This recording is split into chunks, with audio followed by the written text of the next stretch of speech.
भर नहीं जाती तब तक तृप्ति नहीं है। तो ये सहअस्तित्व का डिजाइन है वो रखा। तो इसलिए पहले जो सहअस्तित्व में जो 4 अवस्था है उसकी व्यवस्था समझे, उसके बाद जीवन समझना शुरू किया। तो जब जीवन समझे तब भी वो शायद 2 पार्ट बनाए होंगे, शरीर की जरूरतें और जीवन की जरूरतें। जीवन की जरूरत सब भाव वाली, निरंतर सुख चाहता है, वो भाव वाली दुनिया।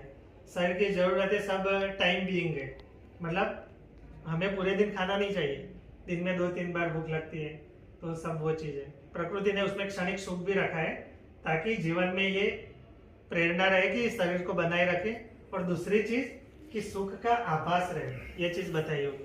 जो सुविधा से क्षणिक सुख मिलता है वो सुख का आभास है। सुख तो निरंतर सुख को ही सुख बोला है, बाकी वो सब क्षणिक सुविधा है।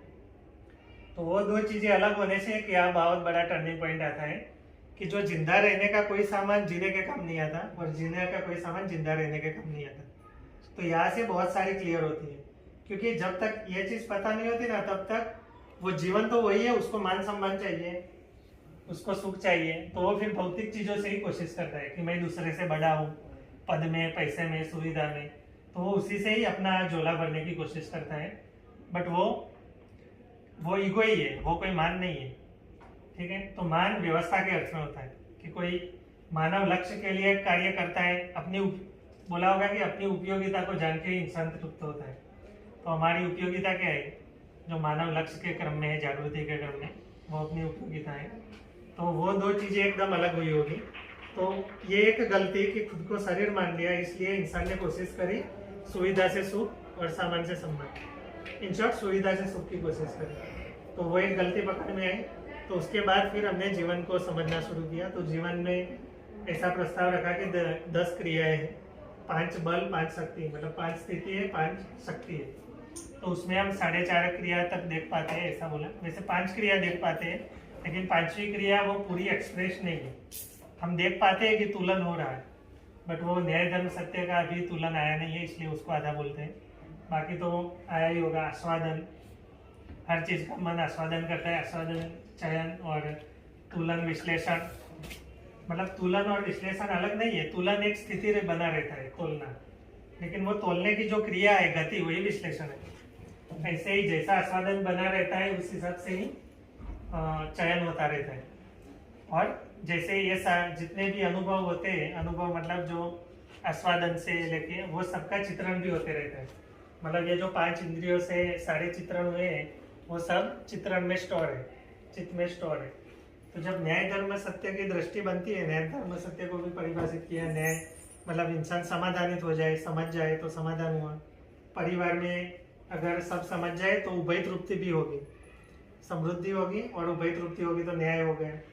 ऐसे ही पूरे समाज में अभय और प्रकृति में संतुलन, तो न्याय धर्म सत्य ये हुआ। तो अब इसके अर्थ में हमारी कल्पनाशीलता आगे बढ़ती है।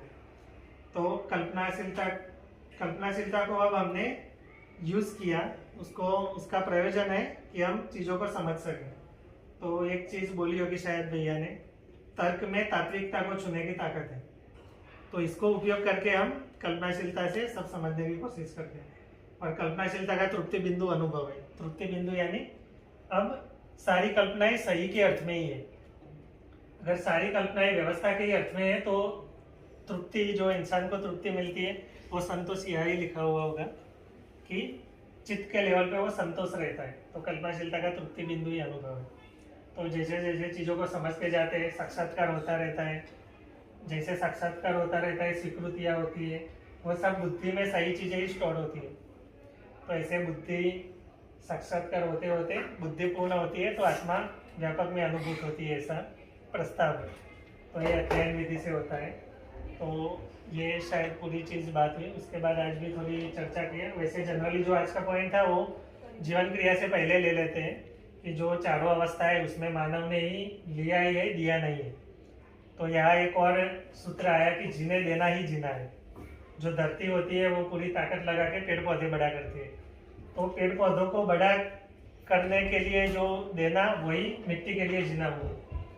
ऐसे ही पेड़ पौधे वो अपना बीज विधि से तो साइकिल चलता ही है, लेकिन जीव अवस्था और मानव के लिए वो पोषण का भी काम करते हैं। तो ऐसे अगर प्रकृति में देखें तो जीने देना ही जीना है। तो जब मानव भी ज्ञान से जीने देना ही जीना में आ जाएगा तो मानव भी तृप्त होगा, और वो जो साइकिल थी ना, तो मानव देगा भी जितना लेता है उससे, तो पूरा प्रकृति संतुलन में रहता है। तो इस तरह से पूरी लिंक थी।